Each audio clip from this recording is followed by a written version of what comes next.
السلام علیکم ورحمۃ اللہ وبرکاتہ نحمده ونصلي على رسوله الكريم اما بعد قال الله تعالى في القرآن المجيد والفرقان الحميد ان اريد الا الاصلاح ما استطعت وما توفيقي الا بالله عليه توكلت واليه انيب۔ محترم سامعین و سامعات، ہم سورہ فاتحہ پڑھ رہے تھے اللہ تعالیٰ کی توفیق سے، اور سورہ فاتحہ کی شان میں ایک حدیث کو بیان کر کے آج جو آیت ہم نے پڑھنی ہے اس کی طرف بڑھیں گے۔ سیدنا ابو سعید خدری رضی اللہ تعالیٰ عنہ سے ایک روایت موجود ہے، صحیح البخاری میں بھی ہے اور صحیح المسلم میں بھی ہے۔ فرماتے ہیں کہ اللہ کے رسول صلی اللہ علیہ وسلم کے چند صحابہ کرام ایک عرب قبائل میں سے ایک قبیلے کے ساتھ سے گزر رہے تھے، اور انہوں نے ایک بستی والوں سے، ایک قبیلے والوں سے انہوں نے کچھ مہمان نوازی مانگی، تو انہوں نے مہمان نوازی نہیں دی۔ اسی اثناء میں ان کے جو قبیلے کا سردار تھا اس کو کسی بچھو نے یا کسی سانپ نے کاٹ لیا، تو وہ جو قبیلے والے تھے وہ صحابہ کرام کے پاس آئے اور ان سے کہا کہ آپ کوئی دوائی یا آپ کوئی دم وغیرہ جانتے ہیں تو دم کیجئے گا، ہمارے سردار کو فلاں چیز نے کاٹ لیا ہے۔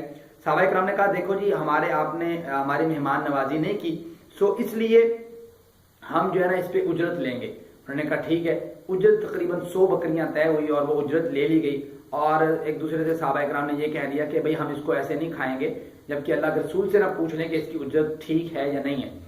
تو انہوں نے اجرت جو ہے نا دم کیا، اور دم کیسے کیا؟ سورۃ فاتحہ پڑھ کے دم کیا۔ یعنی سورۃ فاتحہ کی اتنی شان ہے، اتنی اہمیت ہے کہ سورۃ فاتحہ کے ساتھ دم کیا، اللہ تعالیٰ نے ان کے سردار کو شفا عطا کر دی۔ انہوں نے اس کے تحفے میں ان کو 100 بکریاں دی، وہ 100 بکریاں لے کے اللہ کے رسول کے پاس، اللہ کے رسول نے ان میں سے اپنا ایک بکری جو ہے کہا کہ میرا حصہ بھی دیں، تو اللہ کے رسول کو بھی دے دی گئی۔ یعنی کہ یہ صورت اتنی اہم ہے کہ اس کو پڑھ کے کسی کو دم بھی کیا جا سکتا ہے۔ تو آج کی جو ہماری آیت ہے ہم اس کی طرف آئیں گے، وہ آیت ہے آیت نمبر 3 ہے سورۃ فاتحہ کی۔ اللہ تعالیٰ اس میں فرماتے ہیں مالک یوم الدین، یہ آیت ہے۔ اس کے بیک گراؤنڈ کو پہلے سمجھیے گا۔ اللہ تعالیٰ فرماتے ہیں الحمدللہ رب العالمین۔ جب ہم نماز پڑھ رہے ہوتے ہیں تو یہ کہہ رہے ہوتے ہیں کہ ساری تعریفیں اللہ تعالیٰ کے لیے ہیں جو تمام جہانوں کا مالک ہے۔ وہ اللہ ایسا اللہ ہے کہ الرحمن الرحیم، کہ وہ رحمان بھی ہے اور رحیم بھی ہے۔ مالک یوم الدین، اس کے بعد جو اس کی صفت ہے وہ کیا ہے، وہ آج ہم پہلے اس کی ریڈنگ کرتے ہیں، ایک سادہ اس کا ترجمہ پڑھیں گے۔ مالکی کا معنی ہوتا ہے مالک ہے، یوم کہتے ہیں عربی میں دن کو، اور الدین کہتے ہیں قیامت کے دن کو۔ یہ اس کا لفظی ترجمہ ہے سادہ۔ اب تھوڑا سا ہم اس کو ڈیپلی اس کا کانسیپٹ لیتے ہیں۔ مالکی مالک ہے۔ اب یہاں پہ ہمیں بعض اوقات کنفیوژن ہوتی ہے، یہ ہم اصل میں اردو میں استعمال کرتے ہیں، یہ مالک کا لفظ ہم اردو میں استعمال کرتے ہیں، لیکن کیسے کرتے ہیں ہم نے آج وہ دیکھنا ہے، اور پھر اس کی مختلف شکلیں، اس کی زبر زیر کو پیش کو چینج کر کے ان کا معنی کیا بنتا ہے اس کو بھی آج ہم نے دیکھنا ہے، جو کہ ہم اکثر غلطی کر دیتے ہیں۔ آج ہم انشاءاللہ اس کو پڑھیں گے۔ تو یہ اصل میں آپ دیکھیں، ایک میں نے یہاں پہ 3 الفاظ لکھ دی ہیں، ایک ہے ملک لفظ، ایک ہے ملک لفظ، ایک ہے ملک لفظ۔ یہ 3 لفظ ہیں اور تینوں کے الگ الگ معنی ہیں۔ سب سے پہلا لفظ ہے یہ مالک، جو ملک والا ہے، اس کا معنی ہوتا ہے بادشاہ، صاحب قوت و اقتدار، حاکم اعلیٰ۔ اس کی جمع ہوتی ہے ملوک۔ یہ جو لفظ ہے اس کی جمع ہوتی ہے ملوک، یہ ملک کی جمع ہے، جس کا معنی ہوتا ہے بادشاہ، صاحب اقتدار۔ دوسرا لفظ جو ہم استعمال کرتے ہیں ایک زبر سے چینج کرنے سے، وہ ہے ملک کا لفظ۔ یہ ملک جو ہے، یہ عربی میں اگر آپ دیکھیں، عربی لنگوسٹ میں اس کو ملک، یہ اس کا معنی ہوتا ہے فرشتہ۔ ملک کا معنی فرشتہ۔ اور اگر اس کی ہم جمع دیکھیں تو جو ہم اردو میں اپنی استعمال کرتے رہتے ہیں وہ ہے ملائکہ۔ وہ لفظ ہے ملائکہ۔ ملک کی جمع ہوتی ہے ملائکہ۔ ملک کا معنی ہوتا ہے فرشتے، اور ملائکہ کا معنی ہوتے ہیں فرشتے۔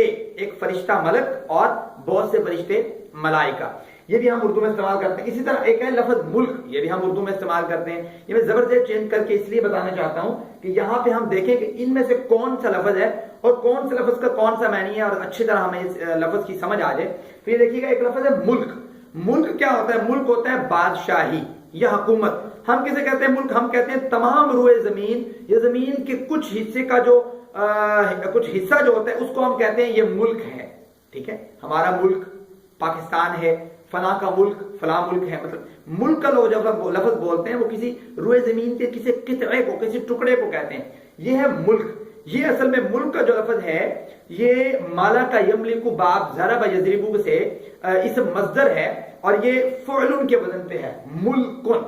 ٹھیک ہے، تو یہ تین لفظ ہیں جو الگ الگ ہیں. مالکی سے میں آپ کو یہ سمجھانا چاہتا تھا کہ اللہ تعالیٰ یہ فرما رہے ہیں کہ وہ اللہ کی ذات وہ ذات ہے جو مالک ہے، جو بادشاہ ہے، جو پالنے والا ہے. کیسا پالنے والا، کیسا بادشاہ ہے کہ یوم الدین، قیامت کے دن کا بادشاہ ہے. اچھا ہم دیکھتے ہیں کہ اس کا اردو میں استعمال کیا ہے. اردو میں آپ استعمال دیکھیں، میں اردو میں استعمال اس لیے بتا رہا ہوتا ہوں بعض اوقات کہ ہم اگر اردو میں بہت سارے الفاظ ہیں جو عربی کے استعمال ہوتے ہیں تو ہم فوراً ان کا معنی یاد کر سکتے ہیں آسانی سے کہ یوم کا معنی ہم اردو میں کیسے استعمال کرتے ہیں. جیسے ہم اردو میں کہتے ہیں کہ آج یوم آزادی ہے، ٹھیک ہے، یوم یکجہتی ہے، یوم فلاں ہے، مطلب یوم. ٹھیک، یوم کا لفظ ہم اردو میں اس طریقے سے استعمال کرتے ہیں کہ آج کیا یوم ہے، آج کیا دن ہے. تو یوم کا معنی عربی میں ہوتا ہے دن، تو اس کو بھی آپ یاد کر لیجئے گا اچھے طریقے سے. اس کے بعد لفظ ہے الدین، قیامت کا دن. اصل میں آپ عربی لنگوسٹ میں دیکھیں تو دین جو ہے یہ دانا یا دینو باب سے ہے اور یہ اسم مصدر کا غالباً صیغہ ہے. دین جو ہے اس کا معنی ہوتا ہے جزا دینا، بدلہ دینا. جو اس کا لفظی معنی ہے وہ جزا دینا اور بدلہ دینے کے ہیں. اور یہاں پہ دیکھیں قیامت کا دن جو ہوگا اس وقت اللہ تعالیٰ جزا دیں گے، بدلہ دیں گے. اگر کسی نے کسی پر ظلم کیا ہے اس کو اس کا بدلہ دیا جائے گا. جو بدلہ دیے جانے والا دن ہے، جو اصل بدلہ دیے جانے والا ہے اور پورے پورے ماپ کے ساتھ، پورے پورے ناپ کے ساتھ بدلہ دیے جانے والا دن ہے، وہ قیامت کا دن ہے. اس حوالے سے الدین کا ترجمہ کیا جاتا ہے قیامت کا دن. اس کا بامحاورہ ترجمہ اگر ہم کریں تو بنتا ہے مالک یوم الدین. اللہ تعالیٰ کی ذات وہ ذات ہے جو مالک ہے قیامت کے دن کا. اگر ہم اس آیت کو پچھلی آیت کے ساتھ لنک کریں، جوڑیں، ریلیٹ کریں تو اس کا ترجمہ کچھ یوں بنے گا. دیکھیے گا کہ الرحمن الرحیم، اللہ وہ ذات ہے جو رحمان بھی ہے، جو رحیم بھی ہے. اور مالک یوم الدین، وہ قیامت کے دن کا بادشاہ بھی ہے، مالک بھی ہے. اور قیامت کا دن ایسا دن ہے کہ قرآن مجید میں آتا ہے کہ ابھی تو اللہ تعالیٰ نے یہاں پہ اسپیسیفک کر دیا کہ میں قیامت کا دن کا بادشاہ ہوں. ایسا نہیں ہے کہ اللہ آج بادشاہ نہیں ہے، نہیں، یہ اللہ تعالیٰ آج بھی بادشاہ ہے، کل بھی بادشاہ ہے.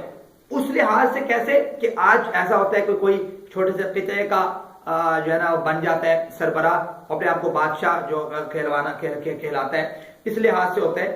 لیکن کل قیامت کا دن جو ہوگا اس دن کوئی انسان، کوئی بھی انسان کسی بھی چیز کا بادشاہ نہیں ہوگا. ساری کی ساری بادشاہت اللہ تعالیٰ کے پاس ہوگی. اگر آپ سورت پڑھیں، سورت انفطار چیپٹر نمبر 30 میں موجود ہے، ورس نمبر 19 میں اللہ تعالیٰ فرماتے ہیں کہ قیامت کا دن ایسا ہوگا یوم لا تملک نفس لنفس شیئا، ساری کی ساری حکومت، ساری کی ساری بادشاہت صرف اللہ تعالیٰ کے ہاتھ میں ہوگی. والامر یومئذ للہ، سارے حکم اللہ تعالیٰ کے ہاتھ میں ہوں گے. کوئی دوسرا انسان اس کے اوپر آرڈر نہیں چلا سکے گا. اللہ کی رحمت کتنی وسیع ہے اس پہ بھی خیال رکھیں، اور اللہ کی پکڑ کتنی مضبوط ہے اس کا بھی خیال رکھیں. اور اس لحاظ سے اپنا جو ہے نا اپنی زندگیوں کو سیٹل کریں. اللہ کی رحمت اتنی وسیع ہے کہ ایک حدیث مبارکہ ہے بخاری مسلم کی، آپ کو سنا دینا چاہتا ہوں، جس میں اللہ کے رسول صلی اللہ علیہ وسلم فرماتے ہیں، سیدنا ابو ہریرہ رضی اللہ تعالیٰ عنہ کے راوی ہیں، بخاری مسلم دونوں میں موجود ہیں. فرماتے ہیں کہ اللہ تعالیٰ جو ہے نا اللہ تعالیٰ نے 100 حصوں میں سے، رحمت کے 100 حصوں میں سے ایک حصہ جو ہے وہ اپنی مخلوق میں، کیڑے مکوڑوں کے الفاظ بھی موجود ہیں حدیث میں، اور انسانوں کے بھی موجود ہیں، جنات کے بھی موجود ہیں. وہ 1% حصہ جو ہے وہ رحم جو ہے وہ باقی چیزوں پہ اتار دیا ہے، جس کی وجہ سے وہ ایک دوسرے پر رحم کرتے ہیں. 99% حصہ اللہ تعالیٰ کے پاس ہے، اور اللہ تعالیٰ کل قیامت کے دن اس کے تھرو اپنی مخلوق پر رحم کرے گا. اللہ تعالیٰ اتنا رحم ہے، لیکن اللہ تعالیٰ کی پکڑ بھی بڑی مضبوط ہے. اس بات کا خیال رکھیں، اور دعا ہے کہ اللہ تعالیٰ مجھے اور آپ کو صحیح معنوں پر قرآن اور حدیث پر چلنے کی توفیق عطا فرمائے. اور جو آپ ترجمہ پڑھ رہے ہیں اس کو ساتھ ساتھ یاد کریں، آگے شیئر کریں، اور اپنے ساتھ قریبی جو دوست ہیں ان کو بھی سکھائیں، تاکہ اللہ تعالیٰ ہم سب اس میں حصے دار بن سکیں اور صحیح طریقے سے جزا حاصل کر سکیں. وما علینا الا البلاغ.